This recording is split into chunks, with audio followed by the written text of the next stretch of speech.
அனைவருக்கும் வணக்கம். இந்த வீடியோ ஒரு பயனுள்ள வீடியோவாகத்தான் இருக்கும் நம்புறேன். அந்த வகையில் பார்த்தீங்கன்னு சொன்னால் நான் ஏற்கனவே பகிர்ந்த ஒரு வீடியோ, இந்த 25,000 ரூபாய்க்கான இழப்பீட்டு தொகையை பெற்றுக்கொள்றதுக்கான ஃபார்ம் எப்படி ஃபில் பண்ணுறது தொடர்பான வீடியோ நான் பகிர்ந்திருந்தேன் 3 நாளைக்கு முன்னுக்கும். அந்த வீடியோ தற்பொழுது மக்கள் மத்தியில் நல்ல ஒரு வரவேற்பு பெற்றிருக்குது. அதன் மூலம் அதிகளவான சப்ஸ்கிரைப் கிடைச்சிருக்கணும், அதிகளவான வியூஸ் வந்திருக்குது. மக்கள் அதன் மூலம் நினைக்கிறேன் அதிகளவாக பயனடைஞ்சிருக்கணும். அந்த தகவலின் மூலம் அதை எப்படி ஃபில் பண்ணுறது தொடர்பான தகவலின் மூலம் அதிகளவான பயனை பெற்றிருக்கணும் சொல்லி நம்பிக்கையோடு நான் இந்த வீடியோவை தயாரிக்கிறேன். இந்த வீடியோ பொறுத்த வரைக்கும் பொதுவாக இந்த அரசாங்கத்தினால் அறிவிக்கப்பட்டிருந்த நன்கொடை இழப்பீட்டு தொகைகளில் வந்து பல்வேறுபட்ட மாற்றங்களை அரசாங்கம் செஞ்சிருக்குது. அதில் மாற்றம் என்று சொல்றதை தவிர விட மிக முக்கியமாக வழிகாட்டுதல்னு சொல்லலாம். இந்த வழிகாட்டுதலின் அடிப்படையில் பார்த்தீங்கன்னு சொன்னால் இதை 4 அல்லது 5 கட்டங்களாக வகுத்திருக்கணும். அதாவது 25,000 ரூபாய்க்கான இழப்பீடு எவ்வாறு பெற்றுக்கொள்ள முடியாது, தகுதி யாருக்கு இருக்குது, அதே போன்று 50,000 ரூபாய் இழப்பீடு பெற்றுக்கொள்வதற்கான தகுதி என்னது, அதே மாதிரி 15,000 ரூபாய் இழப்பீட்டை பெற்றுக்கொள்வதற்கான தகுதி என்னது, அதே மாதிரி வந்து வீட்டுக்கான வாடகை பெற்றுக்கொள்வதற்கான தகுதி என்னது, அதே போன்று உங்களுடைய வாழ்வாதாரம் அன்றாட வாழ்வாதார பாதிப்புக்கான தொகையை பெற்றுக்கொள்வது எப்படி தொடர்பான வீடியோ தான் நான் இந்த வீடியோவில் ஃபுல்லாக சொல்ல போகிறேன். இதொரு வீடியோ வந்து நீள வீடியோவாக இருக்கும், ஒரு 15-14 நிமிடங்களாக இருக்கும்.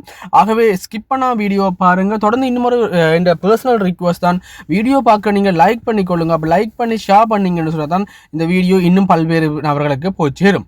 ஸோ அந்த அடிப்படையில் முதலாவதாக நான் சொல்ல போகிற வீடியோ தான் இந்த 25,000 ரூபாய்க்கான இழப்பீட்டு தொகை பெற்றுக்கொள்ளக்கூடிய வழிவகை என்னென்னு சொல்லி பார்த்தீங்கன்னு சொன்னால், யாருடைய வீடு வந்து வெள்ளத்தினால் பகுதியளவாக சேதமடைஞ்சிருக்குதோ அல்லது முழுமையாக சேதமடைஞ்சிருக்குதோ அதை மீள நீங்கள் சுத்தப்படுத்துறதுக்கு அல்லது புனரமைக்கிறதுக்கு மீள வந்து நீங்கள் அதை கிளீன் பண்ணி கொள்றதுக்கான தொகையாகத்தான் இந்த 25,000 ரூபாய் வழங்கப்படுகின்றது. இந்த 25,000 ரூபாய் ஒரு தடவை மட்டும்தான் வழங்கப்படும் என்று சொல்லப்பட்டிருக்குது. ஆக உங்களுடைய வீடு வந்து பகுதியளவில் சேதமடைந்திருக்குன்னு சொன்னால் உங்களுக்கு இந்த 25,000 ரூபாய் பெற்றுக்கொள்றதுக்கான அதிகாரம் இருக்குது. உங்களோட வருமான எல்லையோ அல்லது வந்து பார்த்தீங்கன்னு சொன்னால் உங்களுடைய ஏனைய உரிமை, வீட்டின் உரிமை உங்களோட பேரில் இருக்குதான்றது எந்த ஒரு தேவைப்பாடும் இல்லை. இது எல்லா நிபந்தனைகளுக்கும் பொருந்தும். அதே மாதிரி வந்து 50,000 ரூபாய்க்கான கொடுப்பனவை நீங்கள் பெற்றுக்கொள்ளணும்னு சொன்னால் அதற்கான நிபந்தனையாக தற்போது சொல்லப்பட்டிருக்கிறது. என்னவென்றால் நீங்கள் வந்து உங்களுடைய வீடு மற்றும் சமையலறைகள், அதே மாதிரி வந்து அடிப்படையில் வீட்டில் இருக்கிற உபகரணம்னு சொல்லியிருக்க சோஃபா, கட்டில், ஃப்ரிட்ஜ், வாஷிங் மிஷின்ஸ், அதே மாதிரி உங்களுடைய ஏனைய அலுமாரி, கபர்ட்ஸ், இது எல்லாமே எலக்ட்ரானிக் ஐட்டங்கள் இவைகள் பாதிக்கப்பட்டிருக்குது. உங்களோட கிச்சன் ஐட்டம் பாதிக்கப்பட்டிருக்குன்னு சொன்னால் நீங்கள் 50,000 ரூபாய் பெற்றுக்கொள்றதுக்கான உரிமை உங்களுக்கு இருக்குதுன்னு சொல்லப்படுது. இது வந்து முழுமையாக அல்லது பகுதி அளவில் சேதமடைந்திருந்தால் கூட 50,000 ரூபாய் வழங்கப்படும். இந்த 2 கொடுப்பனவுகளும் 25,000 மற்றும் 50,000 ரூபாய் வந்து வீட்டில் வாடகைக்கு இருக்கின்ற நபராக இருந்தால் வாடகைக்கு இருக்கின்ற நபருக்கும், உரிமையாளர்கள் இருந்தால் உரிமையாளர்களுக்கும், அதே மாதிரி வாடகைக்கு இருக்கின்றவரும் உரிமையாளரும் பகுதி அளவில், அதாவது 2ஆ பிரிச்சுட்டு ஒரு போர்ஷன்ல வந்து உரிமையாளரும் மத்திய போர்ஷன்ல வந்து வாடகைக்கு இருக்கிறாலும் இருப்பினமான்னு சொன்னால் அவர்களுக்கு ஈக்குவலாக சரிசமனாக பகிர்ந்து வழங்கப்படும் என்று சொல்லப்பட்டிருக்குது. இதற்கு அடுத்த கட்டமாக சொல்லப்பட்டிருக்கின்ற அடுத்த இன்னொரு விடயம் தான் வந்து இந்த மாணவர்களுக்கான கொடுப்பனவு. அதான் இந்த 15,000 ரூபாய் கொடுப்பனவு. இந்த 15,000 ரூபாய்க்கான கொடுப்பனவு எப்படி வழங்கப்பட போகுது என்று சொன்னால், உங்களுடைய மாணவர்கள் நீங்கள் வந்து உங்களோட கல்வி சம்பந்தமான உங்களோட பாட புத்தகங்களை நீங்கள் இழந்திருக்கலாம், அல்லது வந்து நீங்கள் உங்களுக்கான பாடசாலை உபகரணங்கள், லேப்டாப்ஸ் இவை எல்லாத்தையும் நீங்கள் இழந்திருக்கலாம், மிஸ் பண்ணியிருக்கலாம். ஆகவே உங்களுடைய கல்வி நடவடிக்கையை மீள கட்டியமைப்பதற்காகவும் புத்தக பைகள் வாங்குவதற்காகவும் உங்களுக்கான கொடுப்பனவாக மேலதிகமாக 15,000 ரூபாய் வழங்கப்பட போகின்றது. அதாவது நீங்கள் பெற்றுக்கொள்கின்ற 25,000 மற்றும் 50,000 ரூபாய் தொகைக்குள் உங்களுடைய வீடு இழப்பீட்டுக்குள் அடங்கினாலும் நீங்கள் மேலதிகமாக 15,000 ரூபாயினை உங்களுக்கான கல்வி நடவடிக்கைக்கான கல்வி அடிப்படையில் கல்வி நடவடிக்கைக்கு பெற்றுக்கொள்ளக்கூடியதாக இருக்கும் என்று சொல்லியும் சொல்லப்பட்டிருக்கு. ஆகவே இந்த கல்வி நடவடிக்கையானது குறிப்பிட்ட மாணவர்களுடைய எண்ணிக்கை கேட்டு, குடும்பத்தினுடைய எண்ணிக்கை கேட்ட மாதிரி மாற்றி அமையலாம் என்று சொல்லியும் சொல்லப்பட்டிருக்குது. அதைத் தொடர்ந்து அடுத்ததாக இருக்கிற மிக முக்கியமான விடயம்தான் இந்த வாழ்வாதார பாதிப்பு. அதாவது உங்களுடைய வீட்டில் நீங்கள் உங்கள் வீடு மற்றும் வீடுடன் தொடர்புடைய நிரந்தர வாழ்வாதாரம் கடந்த வெள்ள அனர்த்தத்தின் மூலம் பாதிக்கப்பட்டிருக்குமாக இருந்தால், அவ்வாறு பாதிக்கப்பட்டிருக்கின்ற சந்தர்ப்பத்தில் உங்களுக்கான நன்கொடையாக, உங்களுக்கான இழப்பீட்டு தொகையாக அரசாங்கம் தற்பொழுது அறிவித்திருக்கின்றது இந்த 50,000 ரூபாய் தொகை. இந்த 50,000 ரூபாய் தொகையை பொறுத்த வரைக்கும் இது நான் ஏற்கனவே சொல்லப்பட்ட 50,000 ரூபாய் தொகை அல்ல. அது வந்து உங்களோட வீட்டினை முழுமையாக அல்லது பகுதியளவாக வீடு, கிச்சன் மற்றும் ஏனைய பர்னிச்சர்ஸ், உங்களுடைய வீட்டு தளபாடங்கள் பாதிக்கப்பட்டிருந்தால் தான் அந்த 50,000 ரூபாய் தொகையை நீங்கள் பெற்றுக்கொள்ளக்கூடியதாக இருக்கும்.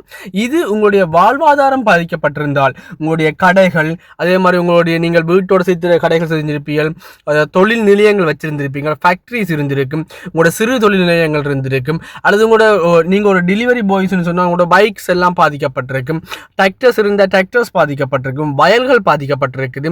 இவ்வாறான உங்களுடைய வாழ்வாதாரம் பாதிக்கப்பட்டிருக்கிறதுக்கு உங்களுக்கு மேலதிகமாக வழங்கப்படுகின்ற இன்னுமொரு இழப்பீடு தொகை தான் இந்த 50,000 ரூபாய்.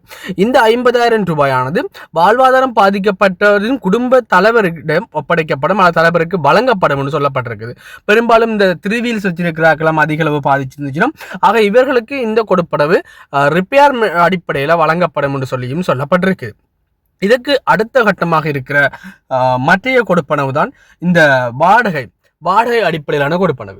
இந்த வாடகை அடிப்படையிலான கொடுப்பனவை பொறுத்த வரைக்கும் இதை பெற்றுக்கொள்றதுக்கான உரிமை உடையவர்களாக கருதப்படுபவர்கள் யார் என்று சொன்னால், நீங்கள் உங்களுடைய வீடு, உங்களுடைய வதிவிடம், அதாவது வதிவிடம்னு சொல்லி எங்கே இருக்கிறீங்களோ உங்களுடைய வீடு அல்லது நீங்கள் வாடகைக்கு இருந்த வீடு முழுமையாக பாதிக்கப்பட்டு மீள நீங்கள் குடி அமர முடியாதுன்னு இலங்கையினுடைய அனர்த்த முகாமைத்துவ மத்திய நிலையம் மற்றும் அபாய திணைக்களத்தினால் உங்களுக்கு அறிவிக்கப்பட்டிருக்கின்ற அல்லது அடையாளம் காணப்பட்டிருக்கின்ற இடங்கள் உங்களுக்கு சொந்தமாக இருக்கின்ற சந்தர்ப்பத்தில் நீங்கள் எதிர்வருகின்ற 6 மாதங்கள் வாடகை கொடுப்பனவை பெற்றுக்கொள்ளக்கூடிய வழிவகைகள் அல்லது வசதி வாய்ப்புகளை இந்த அரசாங்கம் ஏற்படுத்தி தருகிறது. அந்த அடிப்படையில் உங்களுடைய வீட்டுக்கான வாடகையாக 25,000 அல்லது அதற்கு அதிகப்படாத தொகையாக, அதாவது உங்களுடைய வீட்டுக்கான வாடகையாக நீங்கள் உச்ச தொகையாக, அதாவது ஆகக்கூடிய தொகையாக நீங்கள் 25,000 ரூபாயை பெற்றுக்கொள்ளக்கூடிய வசதி வாய்ப்பு இருக்குது. அதாவது நீங்கள் வாடகைக்கு ஒரு இடத்துல இருக்கிறீங்கள், உங்களுடைய வீடு முழுமையாக சேதமடைஞ்சிட்டது, மீள கட்ட முடியாது, மீள புனரமைக்க முடியாது, புதுப்பிக்க முடியாது, ரிப்பேரிங் வேலைகள் செய்ய முடியாது என்று சொன்னால் நீங்கள் வாடகைக்கு இருக்க வேண்டி வரும் உங்களுக்கான வீடு உரிமை கிடைக்கும் வரை. ஆகவே அப்படியான சந்தர்ப்பத்தில் அப்படியான வீடுகளுடைய உரிமையாளர்களுக்கு அல்லது அந்த வீட்டில் இருப்பவர்களுக்கு உங்களுக்கான வாடகை கொடுப்பனவாக தொடர்ந்து வருகின்ற 6 மாதங்களுக்கு மாதாந்தம் உங்களுடைய வாடகை தொகை அல்லது 25,000, இதில் எத்தொகை அதிகமோ அத்தொகை உங்களுக்கு வழங்கப்படும். 15,000 ரூபாய்க்கு வாடகைக்கு இருக்கிறீங்கன்னு சொன்னால் உங்களுக்கு அந்த 15,000 ரூபாய் அல்லது 25,000 ரூபாய் ஆக கூடிய தொகை 25,000 வழங்கப்படும் என்று சொல்லியும் தற்போது அரசாங்கத்தினால் இந்த தகவல் வழங்கப்பட்டிருக்கு. ஆனால் இந்த வாடகை தொகையினை மீள உங்களை வீட்டை கட்டியமைக்கக்கூடிய நபர்களாக இருப்பீர்கள் என்றால் உங்களுக்கு அது கிடைக்காது.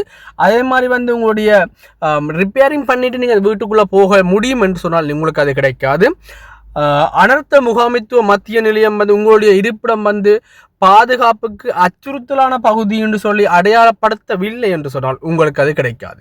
ஆகவே இந்த இடம் உங்களுக்கு அனர்த்த முகாமைத்துவ மத்திய நிலையத்தின் மூலம் கட்டாயமாக உறுதிப்படுத்தணும் நீங்கள் வாடகை வீட்டில் இருக்க வேண்டிய நபர் அல்லது அதுக்கான கட்டாயம் உங்களுக்கு இருக்குதுன்னு சொல்றதை உறுதிப்படுத்தப்பட வேண்டும். அதற்கு அடுத்த கட்டமாக சொல்லப்படக்கூடிய இவைகள் தொடர்பாக தற்பொழுது வழங்கப்பட்டிருக்கின்ற சுற்றறிக்கை, அதாவது இந்த பாதுகாப்பு செயலாளர் மூலம் கையொப்பமிடப்பட்டு வழங்கப்பட்டிருக்கின்ற வழிகாட்டலில் இந்த சேக்குலர்னு சொல்லுவோம். இந்த சேக்குலரில் இது அனைத்திற்குமான 2 குழுக்கள் நியமிக்கப்பட்டிருக்குது. ஒன்றுதான் பிரதேச அனர்த்த நிவாரண குழு என்று சொல்லியும், இரண்டாவது மாவட்ட நிவாரண குழுன்னு சொல்லியும் 2 குழுக்கள் உருவாக்கப்பட்டிருக்குது. பொதுவாக உங்களுடைய பிரதேசங்களை ஆரம்பத்தில் பிரதேச இந்த அனர்த்த நிவாரண குழு தான் உங்களுடன் தொடர்புபடும். இவர்களுடன் பெற்றுக்கொள்ள முடியாத சந்தர்ப்பத்தில் அவர்களுக்கு ஏதேனும் ஆலோசனை தேவை என்று சொன்னால் அது மாவட்ட அனர்த்த முகாமைத்துவ குழு, அனர்த்த நிதி கொடுப்பனவு குழு முகாமை செய்யும். ஆகவே இவ்வாறான சந்தர்ப்பத்தில் நான் ஏற்கனவே சோசியல் மீடியாலையும் பார்த்தேன், இந்த முல்லைத்தீவு முள்ளியவளை பகுதிகளில் முல்லைத்தீவு முள்ளியவளை, ஐ திங்க் நான் சரியாக சொல்கிறேன்னு இருந்தால் அந்த மாதிரி தான் இருக்கணும். ஆகவே முல்லைத்தீவு முள்ளியவளை பகுதியாக இருக்கணும். அந்த பகுதியில் பார்த்தீங்கன்னு சொன்னால் நான் வீடியோவில் பார்த்தேன் சோசியல் மீடியாவில் அதிகளவாக பகிரப்பட்டிருந்த ஜிஎஸ் சரியாக தங்களுடைய இழப்பீட்டு தொகையை வழங்கவில்லை. அவர் அடாவடித்தனத்தில் ஈடுபடுகிறார். அவர் மக்களுக்கான நிவாரண தொகை வழங்குறதுக்கு எந்த ஒரு முனைப்பும் காட்டவில்லை என்று சொல்லப்பட்டிருந்தது. ஆக இவ்வாறு மக்கள் தங்களுக்கான நிவாரண தொகையை பெற்றுக்கொள்றதுக்கான அனைத்து உரிமையும் உரிமையும் இந்த அரசாங்கத்தின் மூலம் NBP அரசாங்கத்தின் மூலம் உறுதிப்படுத்தப்பட்டிருக்குது. அவ்வாறு நீங்கள் இழப்பீட்டினை பெற்றுக்கொள்ள முடியாத சந்தர்ப்பம் இருக்குது அல்லது இழப்பீடு வந்து உங்களுக்கு சரியாக கிடைக்கவில்லை என்று சொன்னால் நீங்கள் ஷுவராக என்ன செய்யலாம் என்று சொன்னால் அண்மையில் இருக்கிற போலீஸ் நிலையத்தில் அல்லது பிரதேச அனர்த்த முகாமைத்துவ நிவாரண குழுவிடம் அல்லது மாவட்ட நிவாரண குழுவிடம் நீங்கள் சென்று முறையிடலாம். அதற்கு மேலதிகமாக உங்களுக்கான 24 மணி நேர அவசர சேவைக்கான அவசர தொலைபேசி இலக்கம் கடந்த வெள்ள காலத்திலும் அனர்த்த காலத்திலும் அறிமுகப்படுத்தப்பட்டிருந்தது. அந்த இலக்கம் தற்பொழுது நடைமுறையில் இருக்குது.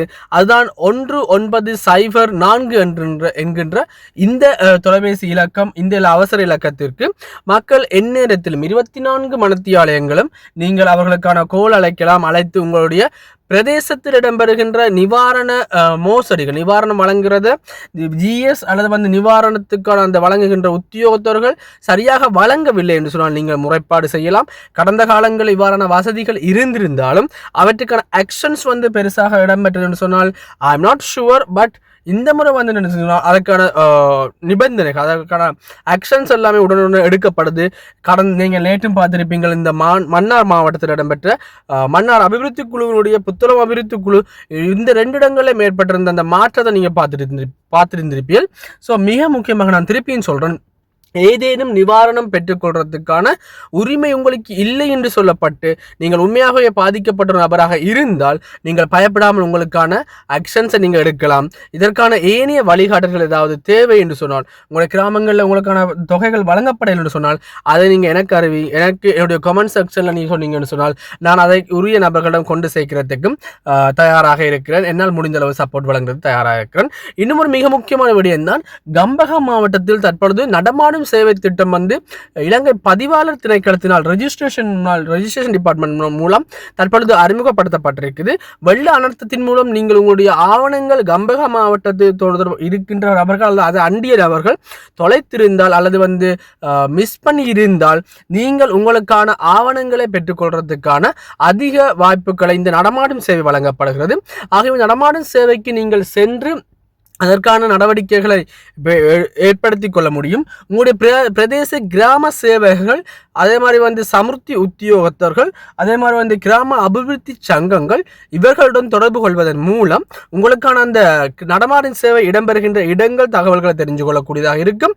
ஆகவே அவ்வாறு தெரிந்து நீங்கள் என்ன செய்யலாம்னு சொன்னால் உங்களுக்கான இந்த நடமாடும் சேவையின் மூலம் உங்களுக்கான ஆவணங்கள், தொலைந்த ஆவணங்களை பெற்றுக்கொள்ளக்கூடிய வழிவகைகளும் அல்லது வசதி வாய்ப்புகளும் இலங்கை அரசாங்கத்தினால் ஏற்படுத்தி கொடுக்கப்பட்டிருக்கிறது. இது கம்பஹா மாவட்டத்துக்கு மட்டும்தான் பொருந்துமா என்று சொன்னால் இல்லை. கம்பஹா மாவட்டத்துக்கு மட்டுமல்ல, ஏனைய மாவட்டம் பாதிக்கப்பட்ட அனைத்து மாவட்டங்களுக்கும் பெரும்பாலும் இந்த நிவாரண சேவை, அதாவது இந்த நடமாடும் சேவையானது இடம்பெறும் என்று சொல்லியும் சொல்லப்பட்டிருக்குது. எனினும் துரிதகதியில் உங்களுக்கு அவசர தேவைப்பாடுகள் எதுவும் இருக்குமா இருந்தால் நீங்கள் கம்பஹா மாவட்டத்தை விசிட் செஞ்சு உங்களுக்கான ஆவணங்களை பெற்றுக்கொள்ளக்கூடியதாக இருக்கும் என்று சொல்லியும் இத்தால் நான் அறிவித்துக் கொள்கிறேன். ஆகவே இது தொடர்பான பல்வேறுபட்ட வீடியோக்கள் என்னுடைய தொடர்ந்து வருகின்ற அப்டேட்ஸ் எல்லாமே என்னுடைய யூடியூப் சேனலில் வீடியோவாக போட ரெடியாக இருக்கிறேன். ஸோ நீங்கள் செய்ய வேண்டியது, உங்களுக்கு புதிய அப்டேட்ஸ் தேவை என்று சொன்னால் முடிஞ்சால் சேனலை சப்ஸ்கிரைப் பண்ணிக்கொள்ளுங்க. ஏன்னா வீடியோ சப்ஸ்கிரைப் பண்ணிட்டு பார்க்கும்போது அது கொஞ்சம் எனக்கு மோட்டிவாக இருக்கும். ஏன்னா புதிய வீடியோக்கள் போடுறதுக்கு நிறைய மோட்டிவாக இருக்கும்.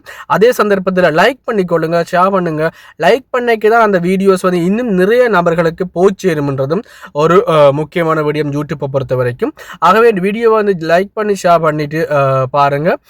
தொடர்ந்து இன்னும் ஒரு பயனுள்ள வீடியோவில், உங்களுக்கும் அனைவருக்கும் பயனுள்ள இன்னும் ஒரு வீடியோவில் தொடர்ச்சியான நிவாரண அப்டேட்ஸுடன் சந்திக்கலாம். மீண்டும் ஒரு வீடியோவில் சந்திக்கலாம். நன்றி. இணைந்திருந்த அனைவருக்கும்.